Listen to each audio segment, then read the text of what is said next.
carré aux dattes, figues, flocons d'avoine et farine de châtaigne.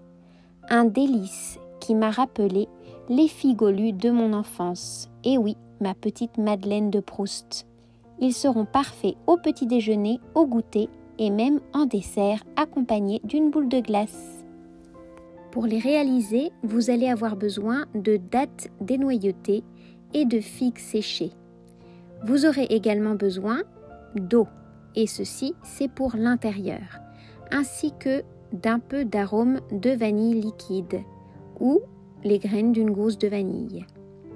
Pour la partie extérieure, vous aurez besoin de cannelle, de farine de châtaigne et de flocons d'avoine, ainsi que de sucre roux et de sel, et puis de beurre doux.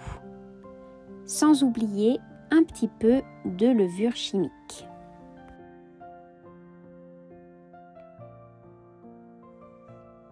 Nous allons commencer par préparer l'intérieur et pour cela, nous allons utiliser un robot avec une lame en S comme celui-ci, qui peut très bien être un autre type de robot ou un blender. Vous y mettez vos dattes dénoyautées et vos figues dont vous avez retiré le petit pédoncule.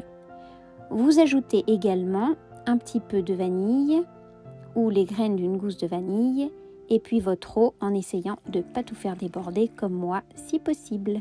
Et oui, je suis Miss Catastrophe.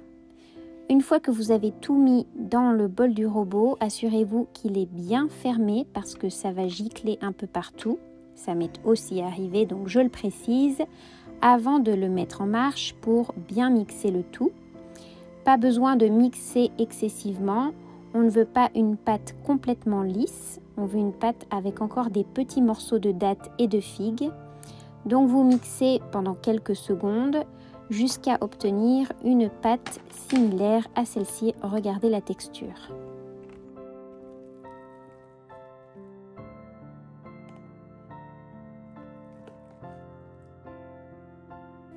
Autant vous dire que déjà, ça sentait super bon, ça sentait la figue et la date. Cette odeur de caramel si particulière, oh là là, j'adore, j'en avais l'eau à la bouche. Ensuite, on va s'occuper de notre pâte qui sera en dessous et au-dessus de cette préparation aux fruits. Donc, on va commencer par faire fondre notre beurre au micro-ondes et ajouter la levure ainsi que le sucre et le sel dans le grand saladier qui contenait les flocons d'avoine et la farine de châtaigne. Et puis on met aussi notre cannelle. Moi j'en mets beaucoup parce que j'adore ça. Ensuite on va également ajouter l'arôme de vanille liquide. Vous allez mélanger légèrement ces ingrédients secs avec une spatule. Et quand ils sont bien mélangés, vous ajoutez votre beurre fondu.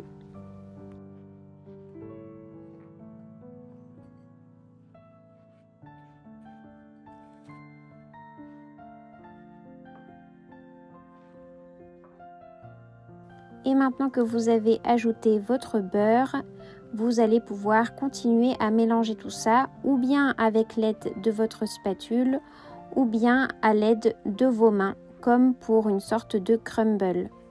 Moi, comme je ne savais pas tellement quelle consistance ça allait avoir au final, parce que c'était la première fois que je faisais cette recette, j'ai commencé avec la spatule et au bout d'un moment, je me suis dit, allez, je vais y aller avec les doigts, parce que quand même, ce sera plus facile.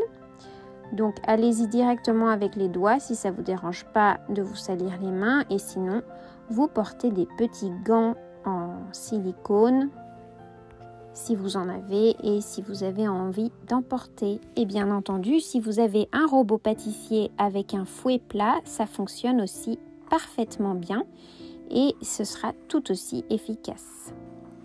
Donc, on malaxe bien tout ça. L'essentiel, c'est qu'il ne reste aucune farine et aucun flocon d'avoine qui ne soit pas au contact de la matière grasse. Et quand on a tout bien malaxé et que notre pâte est prête, on va pouvoir se saisir de notre moule. Et dans mon cas, c'est un moule carré de 20 cm de côté que je chemise de papier sulfurisé et pour maintenir le papier, j'utilise des petites pinces comme ça, il ne se replie pas vers l'intérieur quand j'y mets la pâte.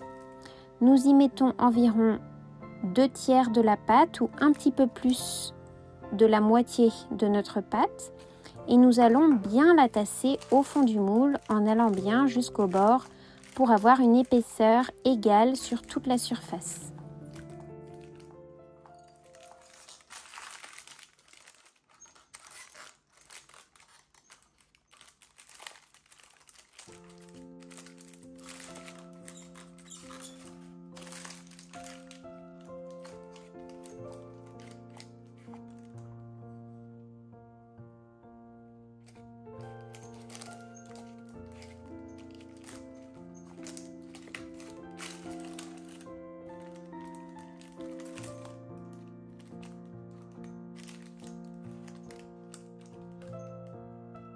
Une fois que c'est bon, qu'on a une pâte bien dense, bien compacte, on va pouvoir y mettre notre garniture aux fruits. Regardez-moi cette merveille.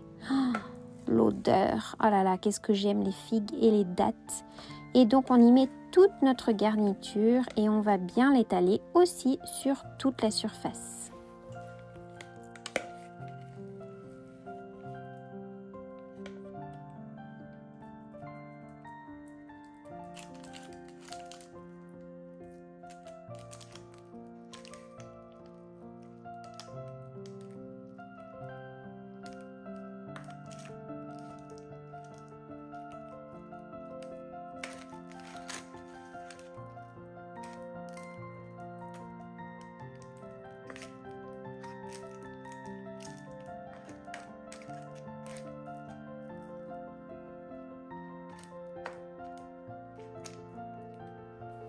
Et maintenant, on va terminer avec le dessus, c'est-à-dire qu'on va prendre notre reste de pâte et on va l'émietter comme pour un crumble ou un streusel sur toute la surface du gâteau pour bien recouvrir la garniture aux fruits.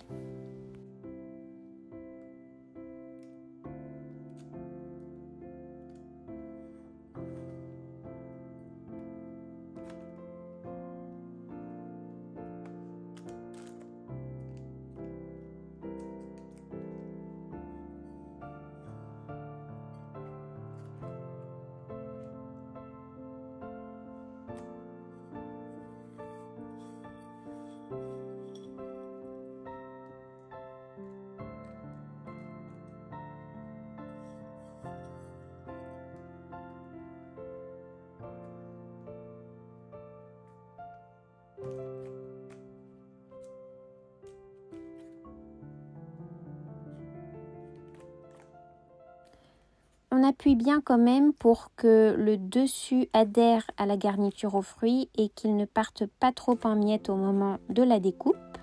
Donc on appuie légèrement. Et puis là, on va préchauffer notre four à 180 degrés avec le mode chaleur traditionnelle en haut et en bas. On retire les petites pinces avant d'enfourner quand même pour pas avoir d'incendie chez nous.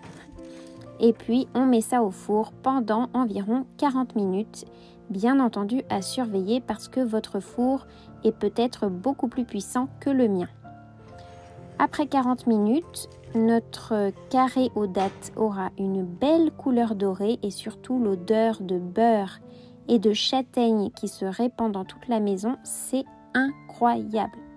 On le laisse refroidir complètement, c'est très important parce que sinon il risque de se défaire au moment de la découpe et une fois qu'il est bien froid, on va pouvoir le couper en carrés.